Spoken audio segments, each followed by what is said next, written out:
Muhammadun Rasulullah. Të nderuar dhe të dashur vëllezër besimtar, të gjitha falënderimet i takojnë Allahut të madhruar. Vetëm Allahun e falenderojmë, vetëm atij mbështetemi dhe vetëm prej tij ndihmë dhe falje kërkojmë. Paqja, mëshira, bekimet dhe lavdatat e Allahut qofshin për të dërguarin ton të fundit Muhammedin alayhi salatu wassalam, për familjen e tij, për shokët e tij dhe për të gjithë ata besimtarë që pasojnë rrugën e tij deri në ditën e gjykimit. Vëllezër të nderuar, padyshim se Allahu i madhruar na ka begatuar me shumë të mira. Dhe begatit e Allahut janë të lloj-llojshme dhe janë të ndryshme dhe janë të shumta. Dhe një prej begative është edhe tubimi jon këtu që kemi në xhami për faljen e namazit të xumas, e pastaj mas namazit të xumas edhe takimi ynë 5 herë brenda ditës edhe natës në namazet ditore. Dhe nëse ndalemi shikojmë gjendjen e popullit tonë, sinqerisht po them, kur më shumë në këtë popull namazi nuk është falë përpara. Po dhe nëse ndalemi shikojmë edhe tek agjërimi, kur më shumë në këtë popull nuk kanë agjëruar se sa që po agjërojnë viteve të fundit. Nuk e për mashallah, po edhe zekat kur nuk kanë dhënë më shumë populli ynë se sa këto vitet e fundit. Se për në haxh mo peshifni po duhet me prit, ka 1 vjetë, 2 vjetë, ka me ardhur koha dhe ka 4-5 vjet me prit në haxh, e s'kan me mujt me shku për shkak të numrit të madh, edhe të interesimit të madh që është për me shku në haxh. Edhe numre vizita e çabës jashtë kohës së haxhit, edhe numre kur më shumë nuk kanë shkuar. 3 linja janë Prishtinë gjithë dhe gjatë javës, në një popull që as 2 milion nuk jemi, edhe janë krejt të mbushura, avion të mbushur për shkojnë, 3 me shumicë. Po edhe me lexu Kur'anin, kur më shumë në këtë popull se kanë lexuar se tash Kur'anin. Edhe me ndihmu njëri tjetrin, me kon human, me kon solidar, bamirës, kur s'kan ndihmu ka shumë si kur në kohët e fundit. Atëherë shtohet pyetja, ai kemi krejt punë në rregull, krejt mirë janë, a mundet me qenë më mirë, mundet me qenë më mirë. Mirë po vllazën, po çalojmë në një pikë apo në një segment shumë të rëndësishëm që duhet me pas parasysh. Pra, një shtyllë prej shtyllave të mbajtjes së raporteve që aty po çalojmë. Cila është ajo shtyllë që është shumë e rëndësishme dhe për to ka ardhur pejgamberi alayhi salatu wassalam me promovuar mesin e muslimanëve. Ka ardhur me mësu muslimanëve. Për çka është fjala? Ku e kemi defekt apo ku e kemi një problem apo një shqetësim të madh? E kemi të nderuar vëllezër te edukata, te morali, te etika, që to jemi të çalu komplet si popull. Wallahi nuk mahet me në historik të populli që janë sill njerëzit kesh me njëri tjetrin që po sillen tash. Nuk mahet me përgoju njëri tjetrin që po përgojojnë tash. Me bo shpifje për njëri tjetrin që po bojnë tash. Me bo thashë me kur s'kan bo ka shumë që po bojnë tash. Se tash pja ndihmon shumë edhe kush teknologjia bashkëkohore. Edhe kur nuk janë marrë njerëzit me punë të huaja që po merren tash. Në Amerikën Latine, në Azinë e largët, në Afrika ti do diçka krejt me u interesu çka ka ndodhur edhe interesant. Pedhove në mendimin tim. O vllazën, gjithçka që ka ndodhur në botë, s'është patjetër ti me dhon mendimin tënd.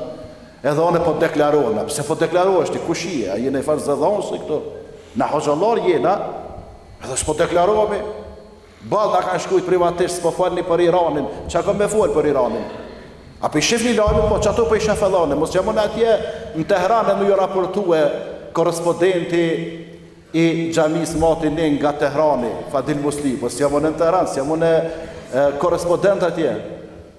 Po s'pe jep të një mendim, çfarë mendimi, pse kush po ma vetë mu mendimin? Kush po ma vetë? Mos po ma vetë mu dikush, me kanë që ma merë mu dikush mendimin, edhoni mendim edhe ka pesh, edhe ndryshon gjendja, në lindjen e mesme, po vallahi në lajmet qendrore dalë sa të edhoni prononcim. Këtu të na, çka të ndodhi zhvillim, a bën edhe në mendimin tem. Se cili? Pa, nuk ka nevojë për vllazni, nuk ka nevojë me gjithçka me u marr. Në rregull, nuk duhet me zgjat shumë, vetëm se keni parasysh që ky islam që ne kemi, që kjo begatia e madhe, pasunia më e madhe që mundet me pas njeriu është me pas imanin dhe islamin. Ka vendos disa rregulla të shkurtra, po që i përmbledhin krejt, që janë shtyllat e edukatës, shtyllat e moralit, shtyllat e kujt? E sjelljes së mirë. 4 hadithe, 4 thonje të pejgamberit sallallahu alajhi wasallam të shkurtra edhe shumë domethënëse. Hadithi i parë, thonja e parë e pejgamberit alayhi salatu wassalam është: la yu'minu ahadukum hatta yuhibba li akhihi ma yuhibbu li nafsi. Nuk ka besuar askush prej jush derisa të mos e dën për vëllaun e tij ato që e dën për vetvete. Nuk ka fjolla që s'ka besu hiq, e s'ka iman. S'ka besu me besim të plot. Nuk ka besu me besim të plot. Dhe kjo është shtylla e parë. Pse? Sepse kjo çka e ruan zemrën. Kjo shtyllë do të thonë çka e ruan zemrën prej smundjeve të ndryshme. Dhe nëse njeriu e dën për vëllain besimtar ato që e dën për vetvete, e ka zemrën e shëndosh, e ka zemrën e mirë. Kjo ta përmirëson zemrën me dash për të tjerët. Ato që e dën për vetvete ta shëndosh zemrën, çka ta përmirëson zemrën. E dyta, thonja e pejgamberit alayhi salatu wassalam: men kana yu'minu billahi wal yawmil akhir falyaqul khayran aw liyasmut. Kush e beson Allahun edhe ditën e gjykimit, le të flas mirë ose le të hesht. Kjo është shtyllë shumë e rëndësishme. Pse? Sepse kjo e dyta ta mundson me ruajt ato që shumë bën dëm, që bën shumë zarar. Kjo ta mundson me ruajt gjuhën. E ruan gjuhën dhe nuk fol kur, veç kur është marrë dhe mirë edhe kur e kërkon nevoja. Edhe e përmendur para xhumos se si duhet me ruajt gjuhën. E treta prej shtyllave të akhlakut, të moralit, të edukatës është mos me u zemrue, mos me u hidhrue shpejt, si fëmia me u hidhnue. Erë një njeri të pejgamberi alayhi salatu wassalam dhe i tha: oj, dërguari i Allahut, ausini, më këshilla mua, më këshilla diçka. E pejgamberi alayhi salatu wassalam e dini çka i tha, çfarë këshille? Dikush më nuk më ditë në një referat, i tha: la taghdab, mos u hidhra, mos u zemra. Faraddada miraran, edhe këto e përsëriti disa herë pejgamberi alayhi salatu wassalam. Çka? Mos me u hidhrue, mos me u zemrue. Sepse nuk ka cilësi e besimtarve, burra po gra qofshin, me u hidhrue. Cilësi e besimtarve të mirë, që e tregon moralin e mirë, edukatën e mirë, është që nuk idhnohet hiç, po me u idhnue, me njëherë pajtohet. Të na çka thojnë të në popullin tonë? Ky burri i madh është, ky si idhnohet, ama me bo ky me u idhnue, s'ka kush që pajton. Ky kur tët foli me ta ky s'fol. Ja, ky nuk ka burr. Ti i thojnë burrec. Se i burri si idhnohet hiç, po edhe kur idhnohet, pajtohet me njëherë. Amo të na, koxha ja dhoni far pozite edhe ja përmenin emnin, dikuj që si idhnohet, po kur idhnohet anaj e bën naumin, kryet përpjet edhe des pa fol me kojshin e veta, me vllaun e veta, me shokun e veta. Për çka? Për një fjalë goje. Pra, kjo është shtyllë e fortë, sepse ta largon kon atë smundjen e shpirtit, që është në shpirt, në zemër, hidhrimin, ta largon. Kush? Mos me u hidhrue, mos me u zemrue. Shtylla e katërt është thonja e pejgamberit sallallahu alaihi wasallam: min husni islamil mar'i tarkuhu ma la ya'nih. Që do të thotë, prej islamit të mirë, prej fesë të mirë të besimtarit është tarkuhu ma la ya'nih, me lënë ato gjanat që i së interesojnë ose gjanat që s'lidhen me të. Me një fjalë, me lënë ato që ti s'ke nevojë me u marrë me to. Nuk i nevojë. Na interesant i madh i vogël, një ndeshje më bua, keni po?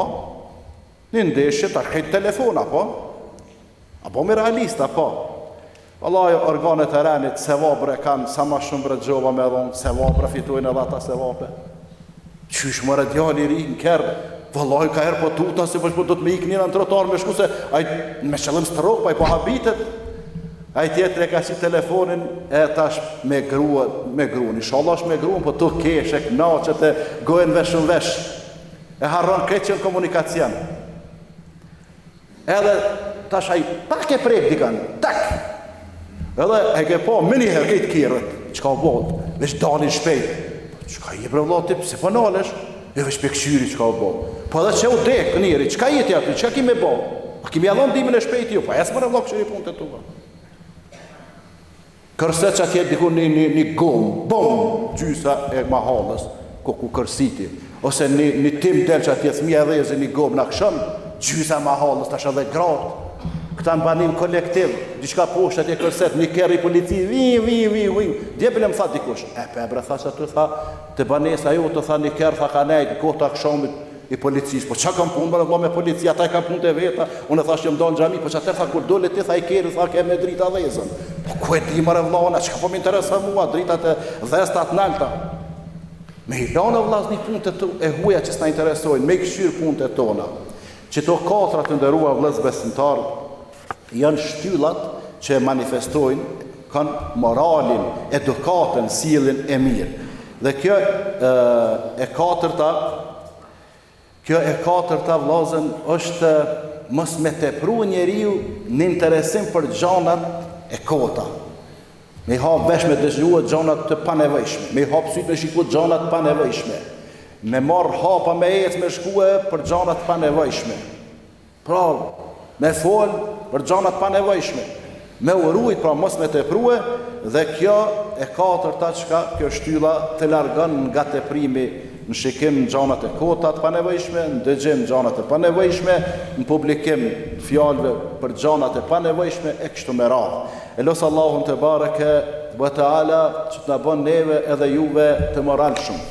Sepse sinqerisht po e them, këtij populli në kohët e fundit shumë është duke mungue sjellja e mirë, edukata e mirë, morali i mirë. Allah na shtoft edukatën e mirë, moralin e mirë, sjelljen e mirë dhe na bëft besimtar të dobishëm kudo që jemi. Walhamdulillahi rabbil alamin. Alhamdulillahi rabbil alamin. Sallallahu wa sallam wa baraka ala nabina Muhammad wa ala alihi wa sahbihi wa sallim. Jemi në ditën e gjumaz, ditë e bekuar. Përshëndet në shama shumë që një salavat dhe selame pejgamberit alayhi salatu wassalam, sepse Allahu ka fillu me veten e tij, pastaj ata kanë vazhduar edhe me lajket, e pastaj Allahu ka thonë o ju besimtar, përshëndet në shumë me salavate dhe selame pejgamberin alayhi salatu wassalam, sepse të nderuar vëllezër, edhe pse trupi i tij bekuar është në Medinë atje, koxha larg prej nesh, salavatet, përshëndetjet krejt i shkojnë një nga një. E kanë thonë, me dërgumi Allahut, kur ka qenë gjallë, ka thonë qysh të mrinë përshëndetjet tona, kur ti ki me vdek, ti je i vdekun. Ka thonë se Allahu ka bërë rregull që toka mos me i hangër trupat e kujt e pejgamberve. Trupat e pejgamberve nuk treten. Trupat tonë treten, të pejgamberve nuk treten. Sot me shku me i pa varët e pejgamberve ku do që e në përbot, sikur gjallë me qenë. Andaj salavatet i shkojnë pejgamberit sallallahu alaihi wasallam, e pejgamberi sallallahu alaihi wasallam ka thonë kush mu me dërgën një salavat, Allahu atina ja çon 10 salavate. Çka janë salavatet e Allahut për njerëzit? Nuk janë përshëndetje, po është mëshira e Allahut për njerëzit. Salavatet e Allahut për njerëzit është mëshira e Allahut për njerëzit. Salavatet e me lajkeve për njerëzit është me kërku falje me lajket për neve, dhe salavatet e njerëzve për njëri tjetrin janë përshëndetjet që i bojmë për njëri tjetrin. Inna Allaha wa malaikatahu yusalluna ala an-nabi ya ayyuhalladhina amanu sallu alayhi wa sallimu taslima. Allahumma salli ala Muhammadin wa ala ali Muhammad كما صليت على إبراهيم وعلى آل إبراهيم إنك حميد مجيد وبارك على محمد وعلى آل محمد كما باركت على إبراهيم وعلى آل إبراهيم إنك حميد مجيد عباد الله إن الله يأمر بالعدل والإحسان وإيتاء ذي القربى وينهى عن الفحشاء والمنكر والبغي يعظكم لعلكم تذكرون وأقم الصلاة يرحمكم الله. لا إله إلا الله لا إله إلا الله لا إله إلا الله محمد رسول الله.